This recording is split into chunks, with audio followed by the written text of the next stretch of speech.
At tayo ngayon ay muling nagbabalik para sa episode 2 ng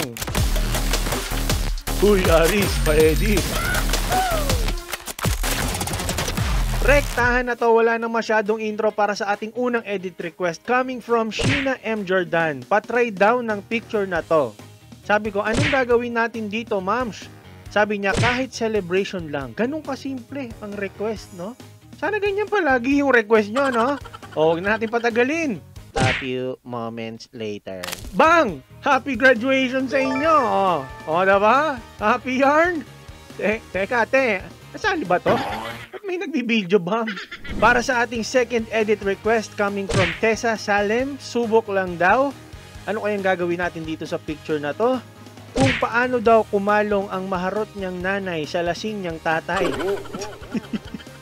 Dito ba sa tagpong ito nabuo kasis? Tignan nga natin. A few moments later. Bang! Wala siya! Nahiyang kumandong si Mother. Yakap-yakap lang daw muna. Okay na to. Ay, eto, para sa ating third entry, mula sa aking kaibigan na walang kahilig-hilig sa alak, si Kobe. Nasa dami ng pwedeng i-request na picture. Eto talaga. Ha? Gusto daw niya na parang kakahablot lang ng cellphone. Kailangan pa bang i-edit to, pre? Ba't parang mukhang kakahablot mo lang ng cellphone dito? Ay, teka. Parang, paano kung gagawin nating nakikipag-racing ka na lang? Ayan! Bang! Angas! Rusi lang saka lang.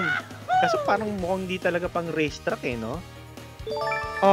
Panghablot talaga, pre. Balik na lang tayo sa picture mo. Try na lang natin pagalawin. 1 hour later. At ayan na nga po mga kaibigan, hinahabol na po si Kobe ng... Zombie ba yun? Ba't parang zombie yung hinablutan mo ng cellphone? Tsaka bakit parang lasing ka mag-drive? Ayan tayo eh. Baka naman tumatakas ka na naman sa tagay dito. Tapos kami pala talaga yung humahabol sa'yo, no? Yun, ganun. Okay na to.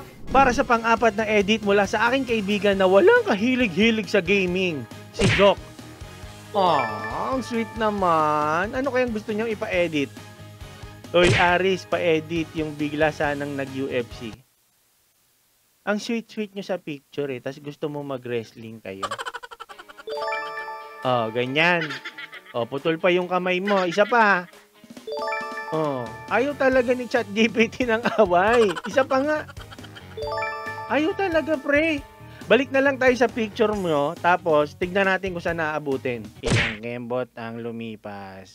At nagsimula na nga po sa rambulan ng dalawang mag-irog. Sinapak ni Red si Jock at rumesback naman si Jock at napunta na po sa wrestling match ang laban.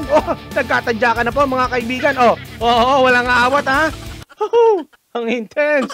Para sa ating ikalimang edit request coming from the Master Builder, Fish and Bird Hunter, Counter-Strike Sniper, JR Cerezo. Ang gusto niya, pagtabihin ko daw ang kanyang lolo't lola. So ang gusto mo, yung picture ni lolo na kasama mong nangangaso, itatabi natin sa picture ng lola mo na umaaura sa mall. Sige, gusto mo yan eh. Una, kunin muna natin picture ni lolo, tapos kunin natin picture ni lola, tapos pagtabihin natin silang dalawa, bigyan natin ng malakasang background, i-extend natin yung mga paa, tapos palinawin natin ng konti, tapos hayaan na muna natin sila mag-date sa daan. Hala, ayan na, may pa-holding hands pa. Okay na to. Para sa ating huling edit request, save the best for the last, syempre. Mula sa aking tita na happy sa kanyang love life. You already? Shoutout sa'yo, Tita Pe. Actually, picture to ng aking lolo't lola. Silipin nga natin ang mga kaganapan sa kanilang wedding day. Matapos ang isang dekada. Bang! Daba! Sosyal! Puro apam ang mga bisita. Mga tinginan, no? Isa pa. Gusto ko yung mas sweet. Tsaka pwede yung mga kamag-anak yung bisita. And, action! Yan! Mabuhay ang bagong kasal! Yo! Sunggapan mo na!